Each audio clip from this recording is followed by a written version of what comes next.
sur 5, 4, 3. Freddy Massé, bonsoir et meilleurs vœux pour la bonne nouvelle année. Bonsoir, vous de même. Merci. Alors, pour cette nouvelle année, vous avez bien repris l'entraînement Oui, il y a 3-4 jours, on a repris dimanche. dimanche, Mm. donc par une séance au parc de l'Arcantel. Dimanche après-midi, ouais, on a commencé par un footing, quoi, du cardio pendant 1 heure avec les joueurs, D'accord. sous la houlette de Bruno. donc le préparateur physique, qui a géré l'équipe sur trois séances, donc dimanche après-midi à l'Arcantel, mardi matin à l'Arcantel, et cet après-midi en salle, où là on était plus sur du physique et du basket en même temps. D'accord. Et puis moi, le reste du temps, j'ai fait du basket évidemment.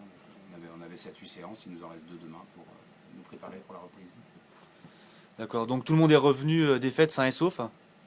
Tout le monde est revenu sain et sauf, mis à part évidemment Johan, qui est sain et sauf, je rassure tout le monde, mais qui est arrêté pour ceux qui ne le savent pas encore, qui se fait opérer de sa fracture. Donc, pour tenir un peu au courant vis-à-vis de Johan, c'est simple, il a fait une blessure très particulière, le métatarse, le 5e métatarse du pied. Et il aurait peut-être dû finalement se faire opérer dès mois d'août, mais ça on le sait qu'après, malheureusement. On nous avait prévenu qu'il y avait des risques que ça ne guérisse pas. Bon, on a essayé, il a joué 1 mois et demi sur un pied, ça s'est empiré sur les derniers matchs. Donc Johan est arrêté complètement jusqu'au début mars, et après il a 1 mois de reprise pour être en forme réellement début avril. D'accord. Alors, qu'est-ce que vous attendez pour cette équipe d'Orchy? À quoi vous vous attendez là-bas? Je disais, c'est un contexte, comme souvent extérieur. Donc là, c'est une petite salle pleine à craquer, 600-700 personnes dans vraiment une petite salle, un peu dans le genre de Provence. D'accord. Donc un chaudron, quand il est rempli, avec des gens du Nord qui sont souvent des gens très supporters.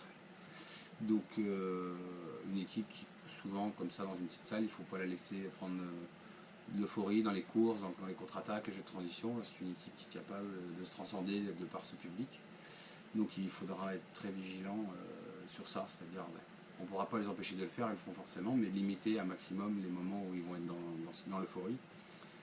Et par notre jeu et par mes temps morts pour ne pas les laisser faire des écarts sur des courtes périodes. C'est exactement comparable à Liévin, ce qu'on avait su pas bien faire d'ailleurs, c'est-à-dire les laisser courir, mettre des paniers à 3 points dans la transition. Et derrière, quand il y a de l'écart, c'est difficile. Donc d'abord gérer ça. Puis après, de notre côté à nous, gérer un premier match, toujours un problème de rythme. Il faut trouver le rythme très vite. On a clairement repris trop tard par rapport aux autres, mais c'était un peu obligé par rapport aux blessures qu'on avait. Donc j'ai pris le parti d'arrêter les joueurs 15 jours au lieu de 8-9 comme les autres clubs. On est les seuls avec Denain à avoir fait ça. Parce que si on avait repris au bout de 8 jours, on aurait encore eu Raphaël et puis Roland arrêtés par leurs problèmes physiques. Et on se serait entraîné à 5 à l'Arcantel et je trouvais ça difficile à vivre pour les autres. Donc comme ça, là, on a bien rechargé les batteries. Les blessures sont derrière nous, mis à part Johan. Donc on peut travailler avec un groupe plein et à 100% physiquement. Que ce soit ce week-end ou le week-end d'après, il faut trouver le rythme le plus vite possible et prendre au plus vite un des 2 matchs à l'extérieur. Donc commencer par Orchy, ça serait parfait. D'accord. Comment vous voyez le calendrier à venir? Le calendrier, je pense que j'ai dit, on a un mois de janvier difficile parce qu'on se déplace. On ne joue pas forcément les équipes les mieux classées de la poule, mais on se déplace beaucoup. On se déplace 4 fois sur les 5 premiers matchs. Donc on peut penser qu'il est dur, mais je pense pas qu'il soit insurmontable. Et puis derrière, on aura un mois de mars très difficile, comme toutes les autres équipes où on joue tout le monde. Cette année, le hasard fait que tu joues premier, deuxième et troisième à suivre, c'est-à-dire Denain, Bordeaux et Saint-Quentin.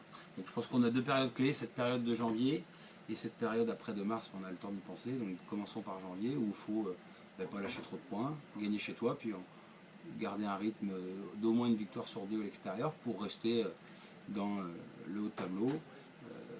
Et puis derrière, c'est vrai qu'en février, on peut penser qu'on a plus de matchs à domicile à notre portée. Mais d'abord essayer d'aller, je vous dis, on va à Orchy, à Bayonne, il faut absolument prendre 1 sur 2. On recevra Blois, ça ne sera pas plus simple, ça sera une bonne équipe chez nous, qui comme nous a eu beaucoup de blessés et maintenant va jouer au complet. L'équipe d'Orchy ce week-end, c'est 4 recrues depuis le début de saison. C'est plus du tout la même équipe qui était 15e au mois d'octobre. Oui. Un nouveau coach et 4 nouveaux joueurs professionnels. Ils ont 14 joueurs qui sont professionnels quand même, donc il faut Il ne faut pas croire que ça va être simple parce qu'ils ne sont pas très bien classés, parce qu'ils ont raté leur début de saison, mais sur leurs 2 derniers matchs, ils ont battu Bayonne avec la manière à domicile et ils ont gagné à Blois. Donc c'est une équipe qui est un candidat aux mêmes places que nous, c'est-à-dire entre 4 et 10. Et il va falloir y aller très sérieusement parce que Orchi l'a fait, Liévin l'a fait, 2-3 autres équipes vont le faire, vont se renforcer. Nous on ne le fera pas, on n'a pas les moyens financiers cette année de le faire. Nous à l'inverse on est même affaiblis parce qu'on perd Johan, donc il faut rester humble et pas croire que ça va être simple. Championnat, comme je disais, entre la 4e et la 10-12e place, ça se jouera à 2-3 victoires, des petits détails, un peu comme on a vu contre Angers, des matchs un peu qui jouent à 1 point, 2 points. Sur la première phase, on a plutôt gagné ce genre de match, il faut qu'on fasse de la même chose en deuxième phase. Parfait. Bon, en tout cas, on vous souhaite un bon match et un bon voyage jusqu'à Orchy. Merci, c'est gentil. Et on renouvelle tous les meilleurs vœux pour cette nouvelle année. Moi de même, bonne année à tous les supporters de l'Étendard. Merci Freddy, à bientôt.